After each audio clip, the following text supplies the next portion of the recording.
Karim Benzema, Nabil Fekir, Corentin Tolisso, Samuel Umtiti. Certains sont champions du monde, d'autres d'Europe, et ils ont un point commun, leur formation à l'Olympique Lyonnais. Là-bas, l'accompagnement des jeunes pépites est la chose la plus importante, c'est même l'ADN du club. Ce n'est donc pas un hasard de voir aujourd'hui les talents Made in OL fouler les pelouses des meilleures équipes européennes. Zoom sur les contours de cette réussite durable. Abonne-toi à Megafoot, le meilleur du foot en vidéo. Nous sommes en 1987. Jean-Michel Aulas devient président de l'Olympique Lyonnais et reprend un club criblé de dettes et qui a frôlé la relégation en division inférieure.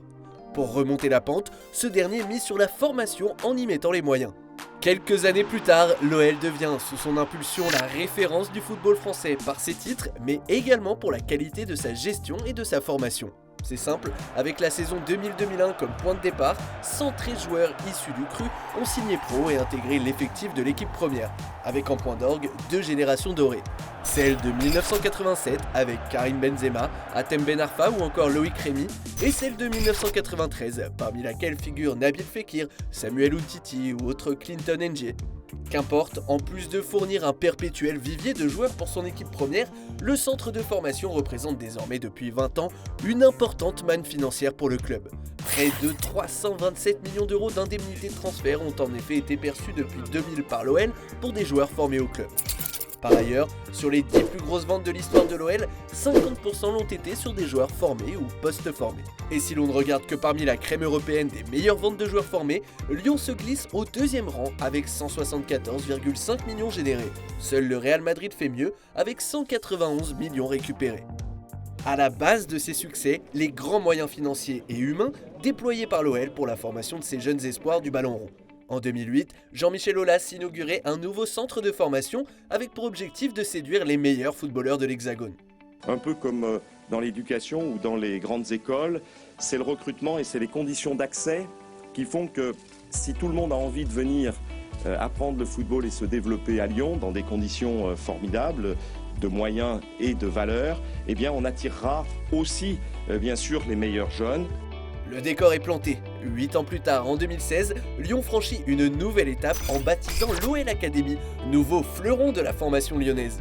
À la pointe de la modernité, ce centre est notamment équipé de 6 terrains et d'un grand centre d'hébergement, un véritable lieu de vie pour les joueurs formés à l'OL et qui semble faire l'unanimité. Je pense que tous les moyens sont mis par l'Olympique Lyonnais pour faire en sorte que toutes les pépites qui sont dans l'agglomération lyonnaise puissent un jour signer chez nous. Néanmoins, ce qui fait vraiment recette à Lyon reste le fait que les jeunes joueurs issus de la formation jouent en équipe première. Là-bas, la confiance donnée aux jeunes n'est pas feinte puisqu'ils sont considérés comme des éléments importants de l'effectif. Et puis, en intégrant le groupe professionnel de l'OL, c'est jouer l'Europe et le haut du tableau chaque saison, alors forcément ça lance une carrière. Enfin, une des autres forces de la formation lyonnaise est la transmission. Bruno Genesio, Florian Maurice, tous ont été formés à Lyon, tous sont revenus pour encadrer les joueurs de demain. Les éducateurs, eux, des moins de 10 ans au U19, accompagnent au plus près les jeunes au quotidien avec en tête une idée commune, celle de les faire éclore au plus haut niveau. Aujourd'hui, Lyon brandit avec fierté la supériorité de son académie. Mais si le club trône à la 3e place des meilleurs centres de formation en Europe derrière le Barça et le Real, avec 30 joueurs formés qui évoluent dans le top 5 des championnats européens en 2019 contre 34 et 39 pour les 2 clubs espagnols, l'OL doit dorénavant faire face à une concurrence plus accrue sur le plan national. Élu pendant 6 années consécutives, des saisons 2011-2012 à 2017-2018, meilleur club formateur de France, Lyon a notamment vu le PSG et le Stade Rennais lui passer devant, avec dans ses rétros l'AS Monaco. Un constat qui s'explique en partie par le développement en parallèle de la post-formation et du trading de jeunes joueurs, tendance ces dernières années chez de nombreux clubs. Ces méthodes de recrutement étaient en effet devenues la norme du mercato Made in OL, et ce, quitte à renier une partie de ses principes historiques.